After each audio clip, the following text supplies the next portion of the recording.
My name is Albert Kafka, and I'm with City Dog Rescue, and I'm one of our adoption coordinators.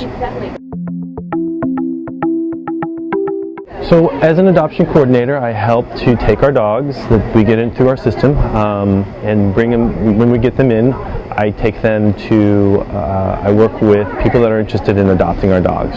So people fill out an application. I get an application assigned for a particular dog. So if we have a dog, say William is one of our dogs in our system right now, I take that dog and I take an application that's interested in that dog.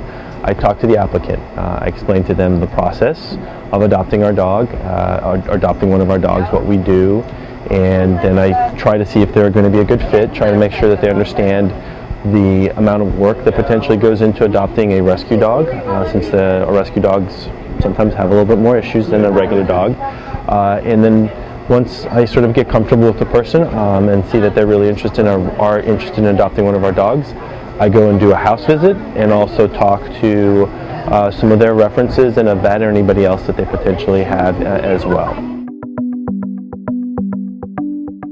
So you have to do a couple things. You have to talk to the person, check out their references, go do a house visit, which can, they can be living outside of the city, they can be living in one of in the neighborhoods, so like in Dulles or something. It can take anywhere from 5 to maybe 8 hours sort of total, not at one time, to do all of that. And then you also, would like to meet the dog as well, so that you know what kind of dog you are adopting out and making sure that they're going to be a good fit. So that first, interview, 20-30 minutes. The house visit can take, a couple hours or an hour, depending on where they live. Having them meet the dog is usually an hour or two as well, because you may need to drive to get the dog, take it to their house, or meet them somewhere. You want to make sure they spend enough time with the dog so they get to know the dog. And then, doing the actual adoption itself is sort of the last step, where you have to, get the dog, get all the paperwork and everything, explain that to them as well.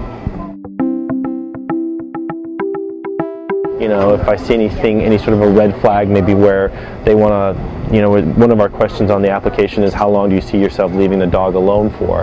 And if they say, oh, we're going to leave the dog at home, for 8 hours by itself, that's usually not a good fit for a rescue dog that needs a little bit more attention initially when you first adopt it, just because it's a rescue dog and it's been through some sort of a traumatic experience, either abandoned or mistreated or something even worse potentially done to the dog. And so that dog has a little bit of anxiety and just needs a little bit more attention for those first 6 months, year, 2 years. And so usually something like that, I will try to talk to that person and say, you need to potentially get a dog, walker, or have someone come by every couple hours. And if they're not willing to, then that would be something that we would say, that's not something you want to do. Well, it's rewarding, right? I mean, it's fun to come to some of our adoption events. So if you're an adoption coordinator, you can come to the adoption events like we have, we're having one today at the Metro Mutts, and so you can come out, kind of hang out with the dogs. There's a great sort of sense of reward to seeing a dog that has been in a really bad situation, partnered up with a family that you can see is going to love them. If there's kids, there's a sort of an automatic attachment, and if the dog is a really good fit, then there's this instant bond, and there's something very rewarding about that. I stay in touch with a lot of the people that I've adopted and fostered, just to see how they're going. They send me pictures, they let me know how they're doing. So it's rewarding in that sense, in that you sort of feel a big sense of commitment, a sense of reward for doing something like that. And then there also is the fun of actually, if you live somewhere where you can't have a dog, or you don't have a dog yourself and you want to play with dogs, it's kind of fun to do that, because you get to come to the events and then also go pick up the dog, take him to somebody's house, walk them and stuff like that. So